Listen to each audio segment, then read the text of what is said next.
أعوذ بالله من الشيطان الرجيم.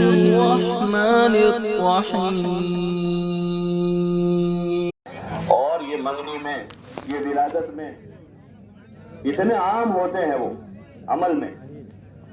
حضور علیہ السلام کے زمانے میں اسلام اس طرح عام تھا، اسلام عام تھا کہ اسلام کی کوئی کتاب نہیں تھی، قرآن شریف بھی چھپا ہوا نہیں تھا، وہ سینوں میں محفوظ تھا، سینوں میں تھا. لیکن اسلام گھر گھر میں عام تھا، بچے بھی جانتے تھے نماز، روزہ، زکوٰۃ، حج، اخلاق، معاشرت، بڑے چھوٹے، وہ ساری چیزیں جو ہیں چھوٹے بھی جانتے تھے، بڑے جانتے تھے، عورتیں مرد. جیسے اس وقت ہمارے لوگ رواجوں کو جانتے ہیں، اس طرح اس زمانے کے لوگ دین کو جانتے تھے. لکھا ہوا نہیں تھا، جیسے آج بھی رواج لکھے ہوئے نہیں ہیں، لیکن سب جانتے ہیں، سب کو پتا ہے کیونکہ وہ عمل میں ہے. ایسے دین کی ہمیں مشق کرنی ہے کہ دین ہمارے عمل میں ایسا آ جاوے کہ بچے، بوڑھے، جوان، امیر، فقیر سب اس کو جانتے بھی ہوں اور اس پر عمل بھی کر رہے. اس کو سیکھنے سکھانے کی محنت ہے، تبلیغ کی محنت، کہ راہ خدا میں نکل کر اس کی آدمی شروعات کریں اور دین کو سیکھیں، دوسروں کو سکھاویں. جو آتا ہے وہ سکھاویں، جو نہیں آتا وہ سیکھیں. ایک ہی وقت میں آدمی سیکھ رہا ہے، سکھا بھی رہا، اور اس پر چلنے کی مشق کریں. سفر سے ہی شروعات کریں کہ سفر کا سنت طریقہ کیا ہے، سواری میں بیٹھنے کا طریقہ کیا ہے، نماز پڑھنے کا طریقہ کیا ہے، ذکر کرنے کا طریقہ کیا ہے، قرآن پڑھنے کا صحیح طریقہ کیا ہے. اس کا سیکھنا سکھانا یہ اس کا بڑا مقصد ہے. اس لیے یہ کہا جاتا ہے کہ یہ بڑوں کا مدرسہ ہے. چھوٹوں کے لیے مدرسہ مکتب ہے یا مدرسے ہیں کہ جہاں وہ قیام کر کے 6 سال 8 سال 10 سال پڑھ کے وہ دین کی مکمل تعلیم حاصل کرتے. بڑوں کے لیے اب گھر بار کاروبار ہیں، وہ اس میں مشغول ہو گئے ہیں، تو ان سے عرض کیا جاتا ہے کہ وہ اپنی اس مشغولی میں سے 4 مہینے فارغ کریں اور جماعت بن کر راہ خدا میں نکلیں. بزرگوں نے اس کی ہدایات دی، کرنے کے کام بتائے، نہ کرنے کے کام بتائے، کم کرنے کے کام بتائے، زیادہ کرنے کے کام بتائے. ان کاموں کی پابندی کے ساتھ اپنا وقت گزاریں. تو اگر 4 مہینے آدمی صحیح طریقے سے گزارے گا اور اس درمیان میں آدمی ایران توران سے لایانی سے بچا رہے گا اور اللہ سے دعا کرتا رہے گا، تو اللہ کی ذات سے امید ہے کہ اللہ تعالیٰ دین پر چلنے کی استعداد پیدا کر دے گا. اس دین پر چلنے کی استعداد، جیسے کسی آدمی کو لقوہ ہو جاتا ہے تو چلتا نہیں، ہو بیٹھ جاتا ہے، لیٹ جاتا ہے، چل نہیں پاتا، کھڑا نہیں رہ پاتا، پھر اس کا علاج ہوتا ہے تو جسم میں تھوڑی قوت آتی، تھوڑی سی، پھر ڈاکٹر اس کو مشورہ دیتا ہے اب آپ روزانہ ورزش کرتے رہیں، کسرت کرتے رہیں، اٹھک بیٹھک کرتے ہیں، تھوڑا تھوڑا چلتے ہیں، دھیرے دھیرے دھیرے جسم میں استعداد پیدا ہوتی. 1 دن 2 دن 10 دن 15 دن، مہینہ 2 مہینے 6 مہینے 6 مہینے ہوتے ہوتے وہ آدمی دوڑتا ہو جاتا جو اٹھ نہیں سکتا تھا. کہ اس وقت جسم میں استعداد نہیں تھی اٹھنے کی، بیٹھنے کی، چلنے کی، دوڑنے کی. اس وقت سب مشکل تھا. ٹوائلٹ میں اس کو پکڑ کے لے جاتے تھے، اندر بھی نہیں بیٹھ پاتا تھا، کوئی دوسرا اس کو استنجا کرواتا تھا. کہ استعداد سلب ہو گئی تھی لقوے کی وجہ سے. ایسے ہماری دین پر چلنے کی استعداد اس وقت کمزور ہو گئی ہے، اس لیے نماز بھاری پڑ رہی ہے، جو بابا جماعت نہیں پڑھ پاتے، فجر میں اٹھا نہیں جاتا ہے، ظہر میں دکان نہیں چھوٹتی ہے، ایسے اور کاموں میں نگاہ کی حفاظت نہیں ہوتی، گناہوں سے بچا نہیں جا رہا، حرام سے نہیں بچا جا رہا، کہ وہ استعداد کمزور پڑی. یہ محنت میں آدمی جب چلے گا اور اپنے ایمان پر، اپنی نماز و عبادت پر، اپنے علم اور ذکر پر، اپنے اخلاق پر اور اخلاص پر اور راہ خدا میں جان اور مال لگانے کے عنوان پر آدمی محنت کرے گا اپنے اوپر، اپنی ذات پر، تو دھیرے دھیرے دھیرے استعداد باہر آئے گی. جو یہاں 1 وقت کی نہیں پڑھتا تھا، جماعت میں جا کر 5 وقت نماز پڑھتا. ارے پڑھتا نہیں پڑھتا، 5 وقت کی نماز پڑھو. وہاں آدمی تہجد پڑھتا ہے، وہاں آدمی ذکر کرتا ہے، دعا مانگتا ہے. پھر دھیرے دھیرے دھیرے استعداد بڑھتی ہے تو تہجد پڑھتا ہے. دھیرے دھیرے استعداد بڑھتی ہے تو لوگوں کی کڑوی کسیلی سنتا ہے، لوگ گالیاں دیتے، بعض مرتبہ برا بھلا کہتے ہیں دین کی وجہ سے، حق بات کہنے کی وجہ سے، تو آدمی صبر کرتا ہے۔ جو گھر میں صبر نہیں کرتا تھا اب صبر کرنے والا، شکر کرنے والا بنتا ہے، اللہ کے لیے قربانی دینے والا بنتا ہے، اللہ کے سامنے رونے والا بنتا ہے۔ جب استعداد پیدا ہوئی اندر، جیسے وہ لقوہ والے آدمی میں استعداد نہیں تھی، اس کو مشق کروائی، ایکسرسائز کروائی اس کو، تو اس کے اندر استعداد پیدا ہوئی، چلتا ہوا، دوڑتا ہو گیا وہ۔ ایسے اب یہ آدمی اپنے اوپر محنت کرے گا تو اللہ کی ذات سے امید ہے دین پر چلنے کی استعداد اور صلاحیت بنے گی۔ پھر آدمی اپنی محنت کے حساب سے اپنے دین میں اور ترقی کرے گا۔ ایک مجرب طریقہ ہے، پوری صدی سے چل رہا، پوری صدی سے، اور ہزاروں لاکھوں لوگوں نے راہ خدا میں نکل کر توبہ کی اور نمازی بنے، وہ اللہ سے اپنا معاملہ ٹھیک کیا، حرام سے توبہ کی، حلال زندگی گزارنے والے بنے، حکموں کو پورا کرنے والے بنے۔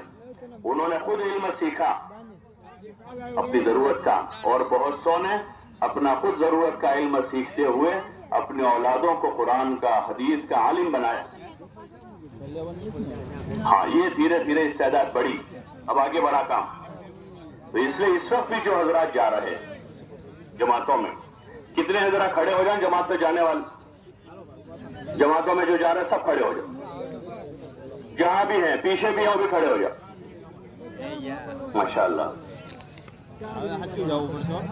دیکھو آپ کی اصل جگہ رسی کے اندر ہوتی، آ جاؤ، پیچھے بھی ہو بھی آگے بڑھ جاؤ، بھائی ان کو تھوڑی جگہ دے دو، ان کو جگہ دے دو آگے ہیں۔ اب تھوڑے تھوڑے آپ لوگ پیچھے، اصل تو آپ کا ہی حق تھا ابھی، کیونکہ آپ آگے آئے تھے، لیکن ان کے اکرام کر دو تھوڑا سا، اللہ آپ کو اجر دے گا۔ آپ لوگ بھی تھوڑے سے پیچھے ہو کر ان کو آگے کر دو، بھائی آ جاؤ، آگے آ جاؤ، آگے ادھر آ جاؤ، ادھر بھائی جتنے بھی پیچھے بھی ہو بھی آگے آ جاؤ، ذرا تیز قدم چل لو بھائی، ماشاءاللہ ماشاءاللہ۔ اور جو نیچے بیٹھے ہوئے ہیں وہ ذرا اپنے آگے دیکھ لو، اگر کوئی جگہ ہے تو تھوڑے آگے آ کر اس کو پر کر لو، آگے سے مل جل کر بیٹھو، طلب کے ساتھ بیٹھیں گے ماشاءاللہ، اللہ طلب پر، ادب پر نوازے گا۔ بس تھوڑی جگہ رکھنا، چل کر گزر سکے مسافر کے لیے، اس طرح باقی جگہ کو پر کر لو۔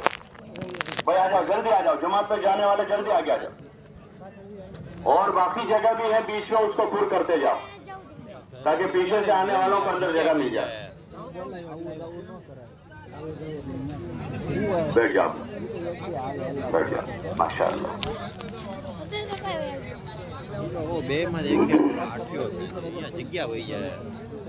تو اس وقت جو حضرات جا رہے ہیں وہ بھی اسی نیت سے چلیں کہ ہم دین پر چلنے کی مشق کرنے کے لیے جا رہے ہیں۔ نیت کرتے ہیں انشاءاللہ کہ اپنی ذات سے دین پر چلنے کی مشق کریں گے، اور پوری امت دین پر چلنے والی بنے، اس کی محنت کے لیے جا رہے ہیں، پوری امت۔ ہماری نیت میں پوری امت ہوگی۔ حضور صلی اللہ علیہ وسلم اپنے پیچھے امت چھوڑ کے گئے، آپ کو قوم چھوڑ کر نہیں گئے، آپ کی قوم عرب ہے اصل، لیکن آپ امت کی بات کر کے گئے، امت بنا کے گئے۔ آپ عربی تھے لیکن آپ نے اپنی قوم کی بات نہیں کی، آپ نے امت کی بات کی، آپ نے اپنے پیچھے امت چھوڑی ہے، کوئی قوم نہیں، سب امت اللہ کے بندے ہیں، اور حضور کے امتی ہیں، سبھی امتی ہیں۔ یہ ہماری اصل پہچان ہے۔ ہماری پہچان کیا ہے؟ اللہ کے بندے اور حضور صلی اللہ علیہ وسلم کے امتی، اس کو مسلمان کہتے ہیں۔ کیا کہ ہماری پہچان کیا ہے؟ مسلمان۔ تعلیم الاسلام میں مفتی کفایت اللہ صاحب نے لکھا کہ آپ کون ہیں، یعنی مذہب کے اعتبار سے تمہارا کیا نام ہے؟ تو اس کا جواب لکھا ہے مسلمان۔ کیا نام ہے؟ کہ ہم مسلمان۔ ٹھیک ہے، پہچان کے لیے ہوتا ہے، نام جو ہوتا ہے خاندان کا، قبیلے کا، جیسے ایک باپ کے 5 بیٹے ہیں، ایک کا نام ابراہیم، ایک کا نام اسماعیل، ایک کا نام موسیٰ، ایک کا نام ہارون، ایک کا نام ایوب ہے، تو وہ اوڑھان کے لیے، ورنہ وہ 5 کس کے بیٹے ہیں؟ ایک ہی باپ کے بیٹے ہیں، ان کا اوڑھان ہو اس کے وجہ سے ان کے نام الگ الگ رکھے۔ ایسے اللہ نے کہ سب بندے ہیں، اوڑھان کے لیے قومیں ہیں، عرب ہیں، گاجی ہیں، سپاہی ہیں، سید ہیں، پٹھان ہیں، یہ اوڑھان ہیں۔ باقی سب کون ہیں؟ سب اللہ کے بندے ہیں۔ اور حضرت نبی کریم صلی اللہ علیہ وسلم کے سب امتی ہیں، سب ایک امت ہے، سب مسلمان ہیں، سب ایک مسجد میں نماز پڑھتے ہیں۔ کسی کی مسجد الگ ہوتی ہے تو یہ سیدوں کی مسجد ہے، پٹھانوں کی مسجد ہے، ایسا ہوتا ہے کہ یہ ہو سکتا ہے بھائی کوئی قوم نے مسجد بنا دی، لیکن وہ مسجد سب کے لیے ہوتی ہے، مسجد سب کے لیے ہوتی ہے، وہاں سب جا سکتے ہیں، کسی کی مسجد الگ نہیں ہوتی کہ سب مسلمان وہاں جمع ہو کر نماز پڑھیں گے۔ اور کسی کی صف الگ ہوتی ہے، بھائی پہلی صف میں فلاں سماج کے لوگ ہوں گے، دوسری صف میں یہ سماج ہوگا، ایسا ہوتا ہے کہیں؟ ارے بھائی ایسا ہوتا ہے، کیوں نہیں ہوتا کہ سب اللہ کے بندے ہیں، پہلی صف میں بھی سب سماج کے ہوں گے۔ ہاں حضور نے یہ فرمایا کہ میرے پیچھے یعنی امام کے پیچھے علم والے اور عقل والے کھڑے رہے۔ امام کے پیچھے کون کھڑے رہے؟ جس کو علم بھی ہو عقل بھی ہو۔ امام کے بالکل پیچھے 2 آدمی 3 آدمی جو ہوتے ہیں کہ وہ پورے مجمع میں سے جو ذرا علم والے ہوں، یعنی کوئی عالم نہیں تو کوئی حافظ ہو کھڑا رہے، کوئی حافظ بھی نہیں ذرا سمجھدار ہے کہ ضرورت پڑے امام کو تو اپنی جگہ اس کو کھڑا کر سکے، ایسا آدمی ہو۔ باقی سب جو پہلے آ گیا اس کی جگہ مسجد میں، اگر غریب پہلے آیا تو پہلی صف میں ہوگا اور مالدار بعد میں آیا تو آخری صف میں ہوگا، ایسا ہی ہوتا ہے۔ یہ طریقہ ہے کہ سب اللہ کے بندے ہیں، حضور علیہ السلام امت بنا کے گئے، اس محنت سے بھی یہی چاہے۔ دیکھو اس پنڈال میں ابھی سب بیٹھے ہیں، غریب بھی ہیں، امیر بھی ہیں، کھیتی والے بھی ہیں، تجارت والے بھی ہیں، اور اس میں سب سماج کے لوگ ہیں، کسی کی کوئی الگ کرسی نہیں ہے۔ یہ تو متکلم کو تھوڑا اوپر بٹھا دیا تاکہ نظر آئے، باقی وہ بھی آپ کے ساتھ ہیں، وہ بھی آپ ہی کے میں سے ہیں، یہ سب بھائی بھائی ہے۔ یہ پیغام ہے اس کام کا، اس امت کا، اس لیے راہ خدا میں نکل کر سب ایک ساتھ جماعت کی شکل ہوتی ہے، 10 آدمی 12 آدمی 15 آدمی ہیں، اس میں کسی ایک کو ذمہ دار بنا لیتے ہیں، اسی وقت طے کرتے ہیں جب جماعت جاتی ہے نا اس وقت کہ بھائی بتاؤ آپ میں سے کون ذمہ دار ہے، اس میں سرائی لے کر کسی کو ذمہ دار بناتے ہیں تاکہ یہ انتظامی ذمہ دار ہے، یہ کیسا انتظامی ذمہ دار، کوئی ہمیشہ کے لیے وہ امیر نہیں ہو جاتا، ایک انتظامی ذمہ داری ہے جماعت کو چلانے کے خاطر تاکہ اطاعت وجود میں آئے اور نظام ٹھیک چلے، اور چلنے والوں میں جو ہے وہ اللہ رسول کی اطاعت کی استعداد پیدا ہو، اس وجہ سے ذمہ دار بنا لے۔ اپنا جان اپنا مال، اپنی جان اپنا مال، اللہ تعالیٰ نے یہ کہا بندوں کو کہ اپنی جان مال سے اللہ کا کام کرو، اپنی جان مال لگا کر دین سیکھو، دوسروں کو سکھاؤ، اسی طریقے پر اپنا مال اپنا پیسہ اور اپنے برتن کھانے پکانے کے، اس لیے کہ ہم کسی پر بوجھ بننے کے لیے نہیں جا رہے، ہم کسی بستی والوں کے مہمان بننے کے لیے نہیں جا رہے، بلکہ ہم تو دین سیکھنے کے خاطر جا رہے ہیں۔ جیسے آدمی تجارت کے لیے جاتا ہے اپنا کھانے کا نظام کرتا ہے، کاروبار کے لیے جاتا ہے خود کھانے کا نظام کرتا ہے، ایسے ہم بھی کریں گے۔ اور اگر کوئی اللہ کی نسبت پر ہمارا اکرام کرتا ہے، کوئی دعوت کرتا ہے تو اس کی سعادت ہوگی، ہم استغنا کے ساتھ قبول کریں گے، دل میں لالچ نہیں ہوگی کہ ہم کو کوئی کھلا، لیکن چونکہ ہمارے دین میں حضور صلی اللہ علیہ وسلم نے اس کی فضیلت بتائی ہے کھلانے کی کہ کھلاؤ، اور مسلمان کا حق بتایا کہ کوئی تمہاری دعوت کرے تو اس کی دعوت قبول کرو، مانگیں گے نہیں، سوال نہیں کریں گے، نہ دل میں ایسا داعیہ ہوگا کہ ہم کو کوئی کھلا، لیکن جیسے اگر کوئی کسی کا مہمان جاتا ہے مہمان کو کھلاتے اکرام کرتے، ہمارا دین ہے، ایسے کوئی اکرام کرے گا تو قبول کریں گے، کبھی موقع نہیں ہوگا تو منع بھی کریں گے، کبھی موقع ہے تو قبول بھی کریں گے، لیکن دل میں لالچ نہیں ہوگی کہ ہم کو کوئی کھلاوے، یا 10 دن 12 دن کسی نے نہیں کھلائے گا تو شکایت نہیں ہوگی، یا تو کوئی پوچھتا بھی نہیں ہے، ہم تو اپنی جان مال لے کے نکلے، اس لیے شکایت نہیں ہوگی اور اشراف نہیں ہوگا، یعنی دل میں ایسی بات نہیں آئے گی کہ ہم کو کوئی کھلاوے، بلکہ اپنی جان مال ہم امت پر لگائیں گے، لوگوں کو ہم کھلائیں گے، کسی کو چائے پلائیں گے، کسی کو پانی پلائیں گے، جیسا موقع ہوگا، تو اس طریقے سے اپنی جان مال کے ساتھ چلنا، نیت بناتے ہوئے سفر کی سنتوں پر عمل کرتے ہوئے سفر کریں۔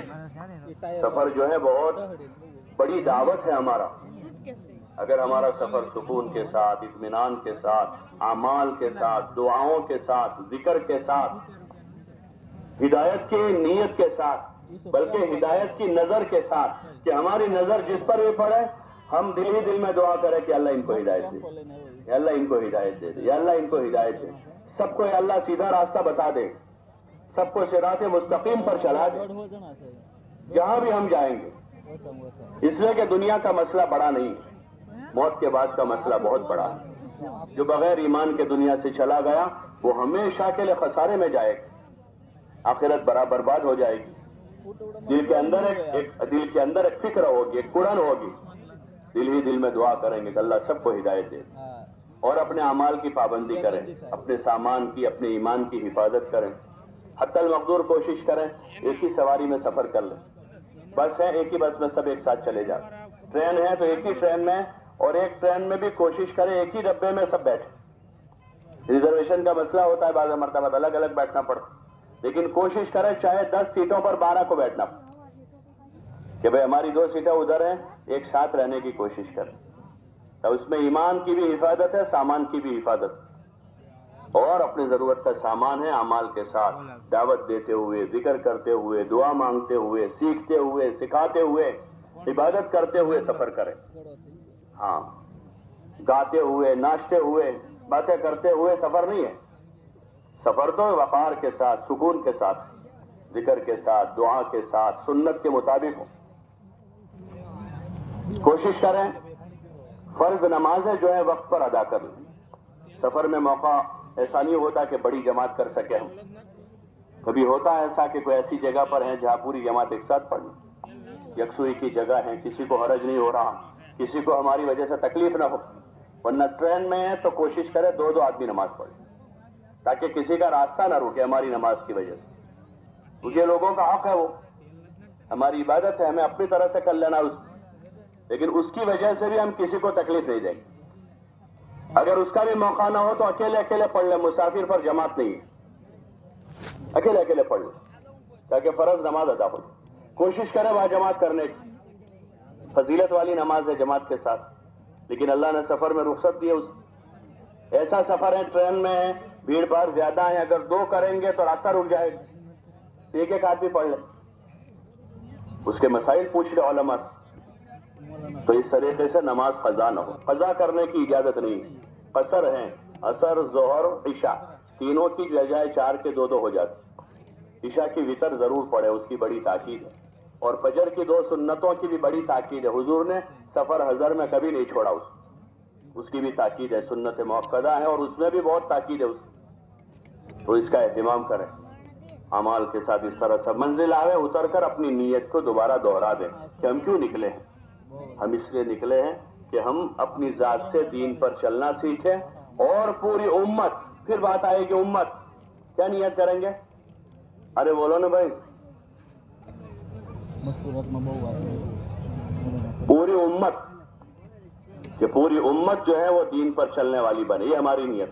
ہم پہنچ نہیں پائیں گے سب تک، لیکن ہماری نیت کے بقدر خدا ہمیں اجر دے گا اور اس کے اثرات کو ظاہر کرے گا.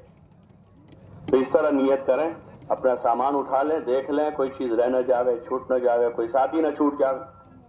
بعض مرتبہ پہلی بار سفر کیا آدمی نے، اس کو اتنا زیادہ شعور نہیں ہوتا، رہ جاتا ہے، رک گیا، سو گیا. ساتھیوں کو بھی دیکھ لیں اور سفر میں خوب چوکنا رہیں. سفر میں ہر قسم کے لوگ ہوتے ہیں. ہاں، بڑی شریف لباس میں چور آتے ہیں سفر میں، ان کیے ہوئے تھے، ہاتھ میں بیگ لیے ہوئے تھے، ایسا لگتا ہے کہ یہ پرائم منسٹر ہیں. ابھی جا کر اس کو کرسی پر بیٹھنا ہے، وہ چور ہوتا ہے. ایسے ہوتے ہیں، بعض ڈکیٹ ہوتے ہیں. تو چوکنے رہے، ہر کسی پر بھروسہ نہ کرے. تبلیغ میں نکلے ایسا نہیں کہ بالکل سب پر بھروسہ کر لیا، اتنے سیدھے نہ ہو جا، بلکہ چوکنا رہے. ایمان والا چوکنا ہوتا ہے. ایمان والا کیسا ہوتا ہے؟ چوکنا ہوتا ہے. اس لیے چوکنے رہے اور اس طرح سفر کرے. کوشش کرے حتی المقدور پیدل چلے. اسٹیشن سے مسجد جانا ہے، ایک مسجد سے دوسری مسجد جانا ہے. ابھی زونوں میں جماعتیں پھر کل کارگزاری ہوئی کہ پیدل انہوں نے سفر کیا. پیدل سفر میں زیادہ سے زیادہ لوگوں تک پہنچنا ہوتا. جگہ جگہ ہمارے قدم پڑیں گے اللہ کے ذکر کے ساتھ. ایک بزرگ فرماتے تھے کہ اللہ کے راستے میں جو قدم پڑتے ہیں اور اللہ کی یاد کے ساتھ ہیں اور فکر کے ساتھ ہیں، ذکر کے ساتھ ہیں، وہ قدم باطل پر پڑتے ہیں، زمین پر نہیں پڑتے. اس سے باطل کٹتا ہے، اللہ کی رحمتیں اترتی ہیں کہ زمین پر اللہ کا ذکر ہو رہا ہے، اور دین کی فکروں کے ساتھ اللہ کے بندے چل رہے ہیں, رحمتیں اترتی ہیں ان بستیوں پر, وہاں سے عذاب دور ہوتا ہے. اللہ کے لیے کام کرنے والے, اللہ کی یاد کرنے والے, اللہ کی عبادت کرنے والے چل رہے ہیں وہاں پر. تو اس لیے پیدل چلے, زیادہ کوشش کریں اس مسجد جا کر سامان ایک طرف لگا لیں, اور 2 رکعت وضو کی, 2 رکعت مسجد کی. یہ مسنون ہے کہ جب بھی وضو کرے 2 رکعت نماز پڑھ, جب بھی مسجد میں جاوے 2 رکعت مسجد کا تحیہ پڑھے. مسجد کی 2 رکعت نماز یہ ہے کہ مسجد کی 2 رکعت پڑھے. یہ عموماً ہمارے یہاں بہت کم اس کا ماحول ہے. حضور صلی اللہ علیہ وسلم مسجد میں جاتے تھے, 2 رکعت نماز پڑھتے تھے. پھر اس کے بعد جو اور نمازیں ہیں بھائی, فرض نماز پڑھنی ہے, سنتیں ہیں جن نمازوں سے پہلے وہ پڑھنی ہے, لیکن موقع ہے, مکروہ وقت نہیں ہے, تو 2 رکعت نماز پڑھیں. پھر مشورے کے لیے جڑے, مشورہ اجتماعی عمل. یہ ہمیں سوچنے کی ایک مشق ہے. ابھی تو ہم کیا سوچتے ہیں بھائی, کیا کھائیں گے, کہاں سوئیں گے, کیا پہنیں گے, کہاں استنجا کریں گے, کہاں غسل کریں. یہ ضروریات ہے. سفر میں آدمی اکثر یہ چیزیں سوچتا ہے آگے سے ہی. یہ ضرورتیں ہیں, ٹھیک ہے, ضرورت کو بقدر ضرورت سوچ ہے, کوئی حرج نہیں, جائز ہے. لیکن اسی میں نہ لگ جاؤ کہ پوری جماعت تلاش کرنے نکلی ہے, وہ ٹوائلٹ کہاں, 5 ساتھی ادھر ڈھونڈ رہے, بیت الخلا کہاں ہے, غسل خانہ کہاں, کچن کہاں. وہ تو خدمت والے 2 ساتھی ہوں گے, دیکھ لیں گے, بتا دیں گے سب. باقی ساتھی غور و فکر کریں کہ جیسے اللہ نے ہمیں اپنے راستے میں نکالا ہے, ایسے پوری امت اللہ کے راستے میں نکل کر اپنا دین سیکھنے والی بنے, دنیا میں دین کی محنت کرنے والی بنے. اس کے لیے ہم کیا کر سکتے, اس کا مشورہ کریں, اور ساتھیوں کی ترتیب بنا کر جہاں جاوے, جس مسجد میں ٹھہرے, اس مسجد کے اطراف کے جتنے مسلمانوں کے گھر ہیں, ہر گھر جا کر ایک ایک مسلمان سے اللہ کے لیے ملاقات کرنا ہے. یہ ایک بہت بڑا کام ہے. ایک ایک مسلمان سے ہم اللہ کے لیے ملے. مقام پر جو جاتے ہیں, جو واپس جائیں گے ابھی دعا کے بعد, ان کو بھی یہی کہتے ہیں کہ بھئی اپنی مسجد وار جماعت کے ساتھ مل کر اپنے محلے کے جتنے بالغ مسلمان ہیں ان سب کی 15 دن میں ایک مرتبہ ملاقات کریں. جتنے مسلمان بھائی, سب ہمارے بھائی ہیں. کوئی نماز پڑھ رہا ہے, کوئی نہیں پڑھ رہا ہے, کسی کے اخلاق اچھے ہیں, کسی کے اخلاق برے ہیں, کسی میں کوئی خوبی ہے, کسی میں خرابی ہے, لیکن سب بھائی ہیں.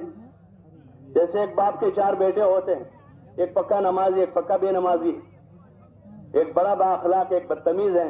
اسی گھر میں رہتے ہیں چاروں, سب کی ماں ایک ہے, چاروں کا باپ ایک ہے. تو ٹھیک ہے, آپ کبھی کبھار اس کو ڈانٹ ڈپٹ کر دیتا ہے باپ, لیکن اس کو بیٹا سمجھتا ہے, میرا بیٹا ہے. اس کے کھانے کی, اس کے پہننے کی, اس کے آرام کی فکر کرتا ہے. وہ بڑا ہوتا ہے تو اس کی شادی کی فکر کرتا ہے. چاہے کتنا ہی بڑا ہو, بات لے کر جاتے ہیں تو کیا کہتے ہیں, ارے بولو نا بھائی, کتنا برا ہے جانتا ہے سب اس کا باپ, لیکن اس کا رشتہ کرنے جائیں گے تو کہیں گے کہ یہ بہت برا ہے, شرابی ہیں, ایسا ہے, بدتمیز ہیں, اس کا رشتہ لے کر میں آپ کے پاس آیا ہوں, ایسا کہے گا. ارے بولو نا بھائی, اس کو بھی نصیحت کرے گا, دیکھ اب تیری شادی کا وقت آیا, اب سدھر جا تو. اس کو وہاں نصیحت کریں گے, اور وہاں جائے گا تو وہاں اس کے اندر جو خوبیاں ہوگی وہ بتائے گا. اتنا کماتا ہے, اس کی دکان ہے, اس کا یہ ہے, اس کا وہ ہے. وہ جتنی بدتمیزی کرتا ہے وہ کہیں نہیں کہے گا, کیونکہ میرا بیٹا ہے. کس کا بیٹا ہے؟ ایسے ہر مسلمان ہمارا بھائی ہے, ہر مسلمان ہمارا بھائی. تو اس لیے سب سے ملاقات کریں گے انشاءاللہ. کون کون کریں گے؟ سب پورا مجمع نیت کریں. یہ حضرات تو جماعت میں مستقل 4 مہینے چلے میں ہیں, تو وہاں صبح شام یہی کام ہوگا, اور کوئی کام نہیں ہوگا. ملاقاتیں کریں گے, تعلیم کریں گے, سیکھیں سکھائیں گے, نماز پڑھیں گے, دعا مانگیں گے. لیکن جو واپس جا رہے ہیں ان کو بہت سارا کام ہے گھر پر, تجارت, کاروبار, بیوی, بچے, قوم, سماج.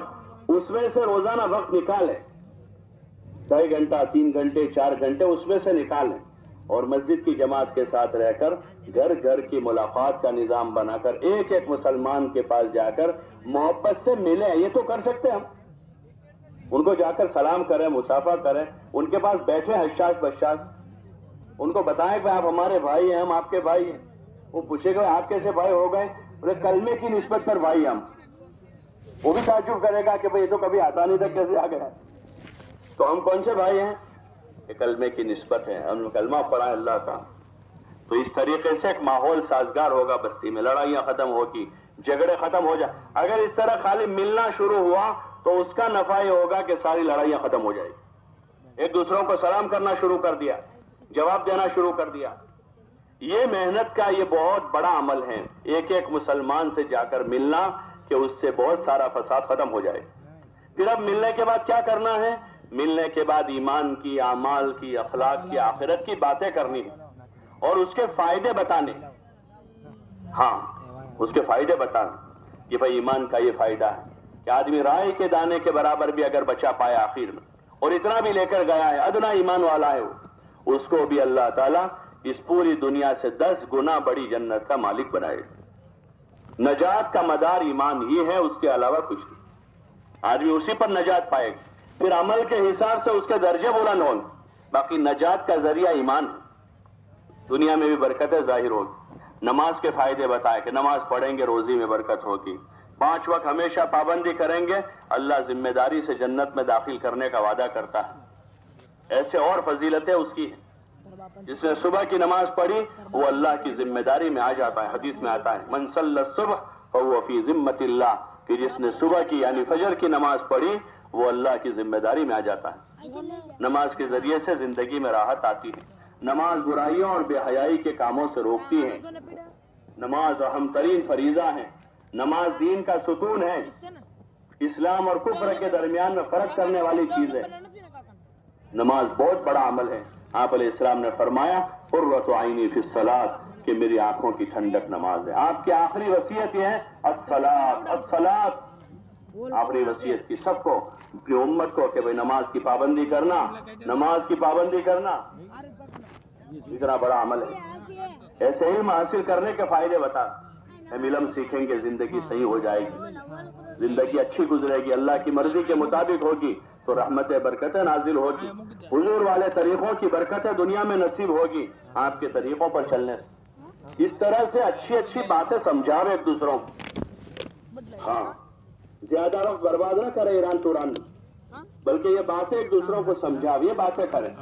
تعلیم میں جتنا ہم دھیان سے سنیں گے ان باتوں کو اتنا یہ باتیں ہم کو یاد آئے گی.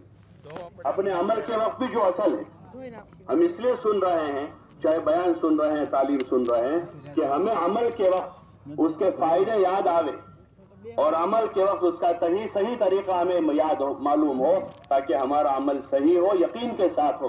اسی طریقے سے ہم دوسروں کو بھی بتا سکیں. یہ دونوں چیزیں، اپنا عمل بھی صحیح کرنا ہے، دوسروں کو بھی صحیح بتانا ہے. اس لیے تعلیم ہوتی ہے روزانہ. جماعت میں جائیں گے دونوں وقت تعلیم ہوتی ہے، اور جو گھر جائیں گے کسی ایک وقت نماز کے بعد، کہیں فجر بعد، کہیں عشاء بعد ہوتی ہیں. بازار کی مسجدیں ہوتی ہیں، عصر بعد بھی ہوتی ہیں، یا جب بھی ہوتی ہو، وہ تعلیم کو دھیان سے سنیں، ادب کے ساتھ، طلب کے ساتھ آگے بڑھیں. سب سے بڑی چیز اس وقت ہمارا سننا تو ہے. اس مجمع میں بہت سارے لوگ ہیں جو ہر ہفتے جمعہ میں بیان سنتے ہیں، ہر گشت کے دن بیٹھتے ہیں بیان سنتے ہیں. تعلیم میں بہت سے ہیں جو پابندی سے اپنی مسجد کے ساری مسجدوں کے ملائیں گے تو 1000 سے اوپر آدمی ہو جائیں گے جو تعلیم میں بیٹھتے ہیں. پورے ضلع کی ساری مسجد کہیں 50 ہے، کہیں 60 ہے، کہیں 40 ہے، کہیں 20 ہے، سب کو ملائیں گے تو 1000 سے اوپر ہوں گے. اتنا بڑا مجمع. لیکن عملی زندگی میں کمزوری جو نظر آتی ہے اس کی وجہ یہ ہے کہ ہمارا سننا صحیح نہیں ہے. سننا صحیح نہیں ہوتا تو اندر اترتا نہیں ہو. بھائی یہ گلاس ہے، اس گلاس میں کیپیسٹی کے اندر پانی جائے گا اتنا، 150 گرام 200 گرام جتنا بھی ہے، لیکن میں نے اوپر ڈھکن بند کر دیا اور اوپر سے پانی ڈال رہا ہوں تو اندر کتنا جائے گا؟ ارے بولو نا بھائی، گلاس پر پانی تو جا رہا ہے لیکن اندر کتنا جا رہا ہے؟ 0. ایسے کہ آدمی بیان میں تو بیٹھا ہے لیکن پیچھے ٹیک لگا کے بیٹھا ہے، نہ کوئی ادب ہے نہ کوئی طلب ہے. کیا کہہ رہے ہیں پورا سنا نہیں، آدھا سنا ہے، پوری بات سنی نہیں، سمجھی نہیں، تو وہ آدمی کے اندر تو کچھ گیا نہیں. جیسے گلاس کے اوپر پانی ایسے اوپر بات جا رہی ہے. تعلیم میں آدمی طلب کے ساتھ بیٹھے، اور چونکہ دین کے ہر کام کا مدار نیت پر ہے، نیت پر ہے. انما لکل امرئ ما نوى، کہ وہی ملے گا جو نیت. اگر صرف سننے کی نیت سے سنا ہے تو سننا ہو جائے گا، لیکن یہ نیت کی ہے کہ میں دین کی بات کو سنوں، تعلیم کے حلقے میں دھیان سے سن کر اس پر عمل کروں، تو پھر سننے کا بھی ثواب ملے گا, عمل کرنے کی توفیق ملے گی.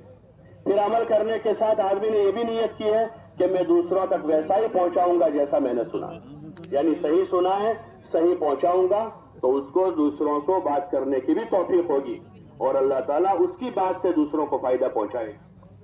دوسرے بھی عمل کریں گے, ان کو بھی ثواب ملے گا, اور جو پہنچائے گا اس کو بھی ثواب ملے گا. تو اس لیے ہمارا سننا اچھا کرنا, تعلیم کے حلقوں میں جم کر بیٹھے, باوضو بیٹھے, باادب بیٹھے. ہاں, دین ادب کا نام ہے. پرانے زمانے میں جو مشائخ کے یہاں مدارس میں, علماء کے وہاں آداب کا بڑا خیال کیا جاتا تھا. علم کا ادب ہوتا تھا, حضور کی باتوں کا ادب ہے, مجلس میں بیٹھنے کا طریقہ, کتاب پکڑنے کا طریقہ. یہ دینی مجلس ہے, یہ تعلیم کا حلقہ ہے, اور یہ صحابہ سے آیا ہے. صحابہ حضور صلی اللہ علیہ وسلم کی مجلسوں میں ادب سے بیٹھتے تھے, طلب سے بیٹھتے تھے, آگے بڑھتے تھے, اور دھیان سے آپ کی باتوں کو سنتے تھے. تو وہ بہت تھوڑی مدت میں ان کی طلب, ان کے ادب پر خدا نے ان کو نواز دیا, دین پر عمل کی ان کو توفیق دے دی. اس لیے تعلیم کے حلقے لگاوے, اور اس میں ابتدا میں قرآن شریف کا سیکھنا سکھانا ہوتا ہے, تھوڑی دیر, آدھا گھنٹہ پونا گھنٹہ, جیسا موقع ہے.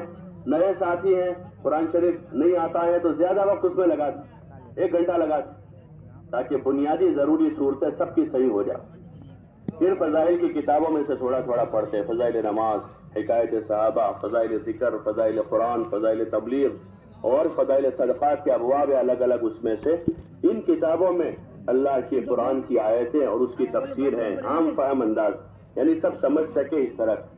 آپ دیکھیں ہر کتاب میں پہلے آیتیں لائے حضرت شیخ رحمۃ اللہ, ہر کتاب, نماز میں بھی, ذکر میں بھی, قرآن میں بھی, بلکہ ساری کتابوں کی آیتوں جب کو جمع کریں گے 1 پارہ ہو جائے گا, اس سے زیادہ ہو جائے گی. اتنی آیتیں ہیں. فضائل صدقات میں اس لائن کی آیت ہے, فضائل حج میں آیتیں ہیں, اتنی ساری آیتیں ہیں اس میں.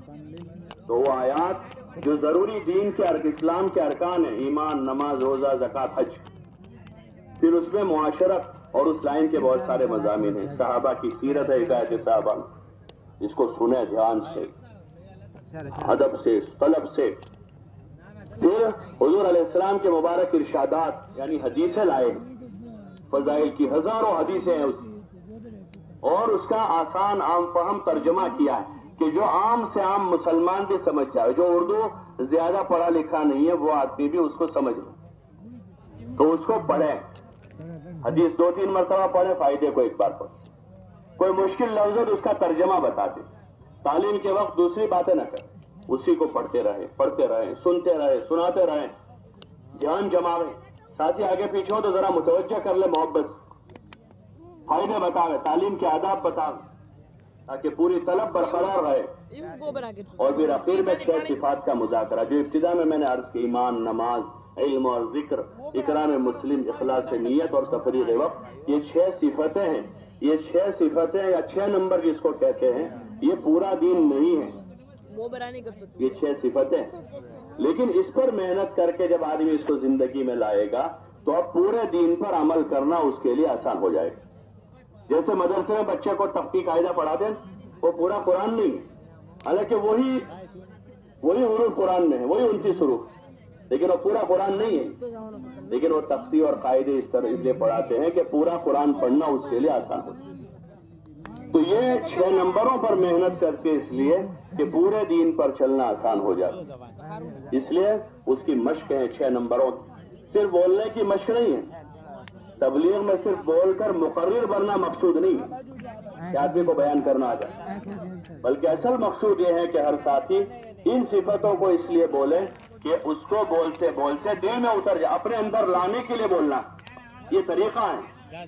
اپنے اندر اس کو لانے کے لیے, اپنی زندگی میں عملی طور پر داخل کرنے کے لیے اس کو بار بار بولنا, دوسروں کو بھی اس کے فائدے بتانا, تاکہ ہمارے دل کے اندر دین پر چلنے سے زندگی بننے کا یقین پیدا ہو.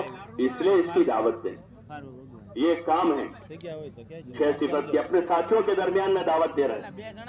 پھر وہی دعوت جو ہے, جیسے میں نے عرض کیا, ملاقاتوں میں جائیں گے تو گھر گھر جا کر اس کے ایک ایک فرد کو دعوت دیں گے, عمومی ملاقاتوں میں. پھر دوران تعلیمی گشت ہوتا ہے, 2 ساتھی جاتے ہیں بازار میں, محلے میں, فارغ لوگ بیٹھے ان سے ملاقات کرتے ہیں, ان کو دعوت دیں. یہ ہر ساتھی کا کام ہے. جو گھر جا رہے ہیں وہ بھی دعوت دیں اپنی بیوی کو, اپنے بچوں کو, اپنے بھائیوں کو, اپنے دوستوں کو, مسجد کی جماعت کے ساتھ مل کر عام لوگوں کو, کہ ہر مسلمان اپنے دین کی بات کرنے والا ہو. جیسے میں نے عرض کیا, حضور صلی اللہ علیہ وسلم کے زمانے میں ہر مسلمان دین کی بات کرتا تھا, دین سیکھتا تھا, سکھاتا تھا. تو بغیر کتاب کے دین زندگیوں میں تھا. نماز بھی, روزہ بھی, اخلاق بھی, عادات اطوار بھی, آپ کی سنتیں بھی, صبر بھی, شکر بھی بچوں کے زندگی میں تھا. لیکن جب اس کا آپس میں ایک دوسروں کو کہنا سننا اور عملی زندگی میں لانا چھوٹ گیا, تو باوجود اب بہت ساری کتابیں ہونے کے بھی وہ دین زندگی میں نہیں ہے. اور جو رواج ہے, رسومات ہے, اس کی کوئی کتاب نہیں ہے. رسومات کی کوئی کتاب نہیں ہوتی کسی سماج میں بھی, لیکن سارے رسومات عملاً زندگی میں ہیں. اس لیے 5 سال کے بچوں کو بھی پتا ہوتا ہے کہ شادی میں یہ ہوگا, ایسا ہوگا, ایسا ہوگا. وہ چیزیں نہیں ہوتی تو بچہ پوچھتا ہے کہ یہ کیوں نہیں ہوا, کیونکہ اس کو پتا ہے کہ رواج ہے سماج کا. تو دین کی باتوں کو کہنا سننا ہر گھر میں, غریب ہو, مالدار ہو, پڑھا لکھا ہو, ان پڑھ ہو, تاجر ہو, مزدور ہو, ملازم ہو, اتنا زیادہ گھروں میں بولیں, بچوں کے سامنے, بیوی کے سامنے, بھائیوں کے سامنے, بہنوں کے سامنے, کہ وہ ہر ایک کو پتا چل جاوے کہ کھانے میں یہ سنت ہے, سونے میں یہ سنت ہے, اور سفر میں یہ سنت ہے, اور شادی میں یہ سنت ہے, عید میں یہ سنت ہے, جمعہ میں یہ سنت ہے, سونے سے پہلے یہ سنت ہے, سو کر اٹھنے کی یہ سنت ہے, نماز میں یہ سنت ہے, سب کو پتا چل جائے. اس لیے اس کی دعوت کو عام کرنا ہے. کریں گے انشاءاللہ. کون کون دعوت دیں گے؟ پورا مجمع نیت کر. اور جو جماعت پہ جا رہے ہیں وہ خاص طور سے 5 گشت ہیں. وہ عمومی ملاقات ہے, ایک تعلیمی گشت ہے جو دوران تعلیم کرتے رہیں گے, لوگوں کو لائیں گے, بٹھائیں گے, سمجھائیں گے. اور اسی طرح ایک گشت عمومی ہے روزانہ, عصر مغرب یا مغرب عشاء, جس وقت زیادہ لوگ ملتے ہو, 2 نمازوں کے بیچ کا وقت فارغ کر کے عمومی گشت ہے. اور ایک گشت خصوصی ہے, صبح جب جماعت پہنچے وہاں سے وہ شروع ہو جائے. اگر اس محلے میں 5 آدمی ہے تو 5 سے ملنا ہے, چاہے اسی دن ہو جائے, 2 دن میں ملے. 10 آدمی اس نوعیت کے ہیں جو خصوصی خواص قسم کے ہیں, ان سے ملنا ہے, تو وہ دونوں دن ہوتا رہے. یہ نہیں ہے کہ ایک مرتبہ جماعت گئی, آ گئی, نہیں ملے جو ہوا کچھ نہیں, ایسا نہ ہو. بلکہ ان کی فہرست بنا لے, اور آج مل گئے, 2-3 باقی رہے تو 3 کو دوسرے دن مل. لیکن وہاں کے خواص کو, جو بااثر لوگ ہیں, چودھری ہیں, سرپنچ ہیں, ذمہ دار ہیں, متولی ہوتے ہیں, جن کا گاؤں میں اثر ہوتا ہے, یا بعض نوجوان ہوتے ہیں جو متولی سرپنچ نہیں لیکن گاؤں میں ان کا اثر ہے, تو ان کو خاص ملاقات کرے ان سے, اور ان کو متوجہ کرے دین کی طرف, دین کی دعوت کی طرف, اپنی نصرت کی طرف, تاکہ ان کی صلاحیت صحیح لگے. جہاں جہاں علماء ہیں بستی میں, گاؤں میں, ان کی خدمت میں حاضری دیں اور دعا کی گزارش کریں. ان کے پاس ہماری امانت, ان کے پاس علم, ہاں, اس لیے عظمت کے ساتھ, قدر کے ساتھ ان کے پاس جاوے. اللہ کا علم ان کے سینوں میں ہے, جو بہت بڑی چیز ہے, اللہ کی صفت ہے. اور علماء انبیاء کے وارث ہیں, ان کے پاس نبیوں کی میراث ہے, بہت بڑا مقام ہے علم کا. اس مقام کی عزت اور احترام کرتے ہوئے ان کی خدمت میں حاضری دیں, دعا کی گزارش کریں. موقع ہے کچھ کارگزاری سنا دیں. ایسے ہی وہاں کے جو تبلیغ کے ذمہ دار قسم کے ساتھی, ان سے ملاقات کریں. یہ خصوصی گشت.